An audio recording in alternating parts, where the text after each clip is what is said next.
have the extreme privilege of being one of the first people in the creative process when a film's being made. What I'll do is come in and sit down with Gore, and he'll describe scenes, characters, and it's usually something that needs to be developed and conceptualized because it doesn't exist in our world. Maybe this look and this could be combined, you know, so that he's holding this with, you know, with the right hand.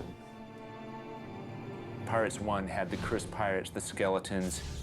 In 2, one of the first things that he said was, you know, we got to come up with the new curse. And one day he had scribbled a little drawing. It was just like this little pirate with a clamshell in his eye. And he goes, I'm thinking like this, like, what if they were just kind of living on the bottom of the ocean all this time? Initially, you know, when I was designing these characters, it was just kind of a conglomeration of, you know, shells and mollusks and sea anemones.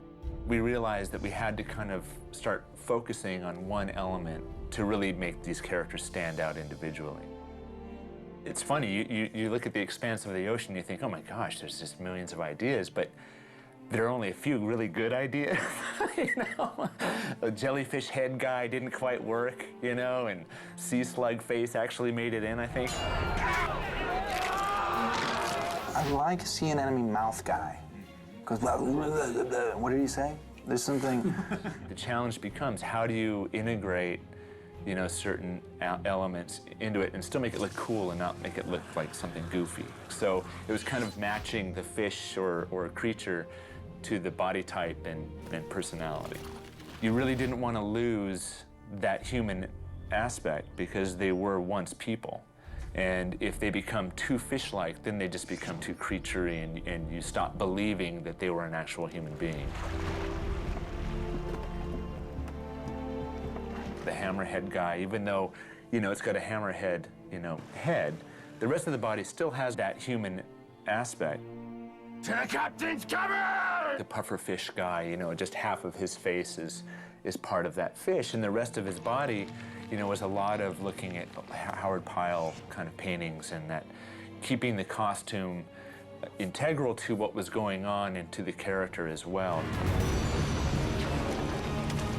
When we first started designing and talking about the cursed crew, Gore said, you know, we got to come up with the captain of this crew and the ship.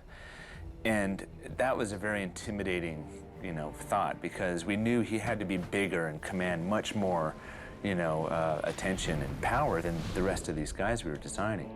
I am the sea. One of the crew guys I'd come up with had some tentacles coming off of his chin. And Gore said, oh, that's kind of cool. It looks kind of like a beard or something. And immediately I thought of Blackbeard and, you know, how intimidating that guy looks with this big giant beard and this, you know, just this attitude. And an image popped into my mind, and I said, I got it. I know what it is. And I went home, and this was the drawing I'd done. Everything kind of fell into place, you know, giving him kind of a peg leg with a crab leg, and, you know, one crab claw that he could kind of grab somebody with. Even the hat is kind of a different hat. It's got like horns, you know, devilish. Everything about him referenced something classic about a pirate captain. Gore looked at the piece and he was just like, oh, he was sucked into it. He just goes, man, that's the captain of this ship. Full bore and into the outfit!